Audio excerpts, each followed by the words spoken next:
has changed a lot in the last few years. With the introduction of ethanol and oxygenated fuels, that's meant big changes for guys running carburetors. So we're here at SEMA 2013. We're at the Driven booth. I'm here with my friend Lake Speed Jr. Lake, you guys have a new product that was born, as usual, from NASCAR. Yes, sir. Kind of a fluke deal. A few years ago when NASCAR went to E15 fuel, before we went to fuel injection, we were running ethanol, blended fuel, in carburetors for a season. And all of a sudden we went from having to basically never rebuild a carburetor to having to rebuild carburetors every single race because we let a carburetor sit for a while with the ethanol blended fuel in the carburetor. Even at 15%, we saw all kinds of corrosion and rust. And it kind of got us thinking about, okay, well, there's a lot of guys out there who have carburetors, and there's E10 basically everywhere in the United States. Talking about going to E15, this is going to be a big issue for everybody. Hot rod guys, race guys who are using ethanol blended fuels. We needed something to solve this kind of problem. So look at that. That's terrible. Now, tell me, what are we looking at here?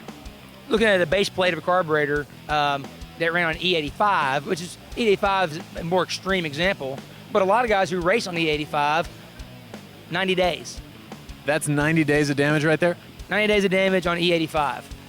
And even some carburetor parts like this metering block that was anodized, designed for ethanol blended fuels, you're still getting corrosion and damage because, the fuels don't contain corrosion inhibitors aggressive enough to stop this from occurring during storage.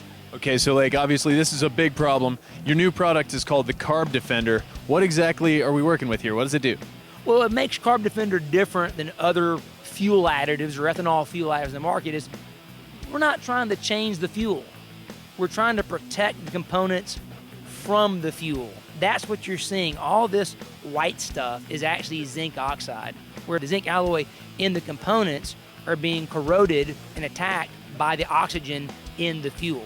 It's the only product out there that was really designed around a carburetor, that's designed to prevent corrosion in these modern fuels in a carburetor.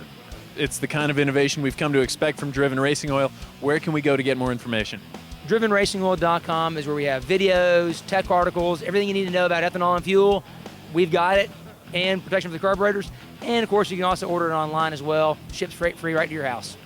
Very cool. Well, Lake, thanks again for having us out here at SEMA 2013 with Power Automedia.